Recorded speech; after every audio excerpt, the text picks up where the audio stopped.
মা উঠে কি আমাদের ভর্তি আছে দেখি পাশ দিকে যাই দেখি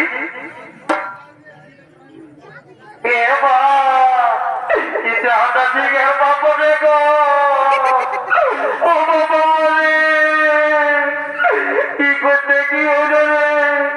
এখন আমি কি দিয়ে বসে থাকবো রে দেখো দেখো বাচ্চা তোমার লজ্জা করে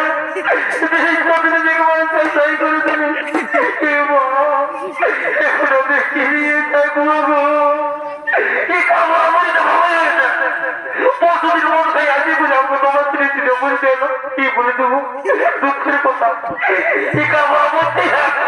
দেখি যদি যাই কুটি দেখবো আসবো দেখি কুটি দেখবো তাহলে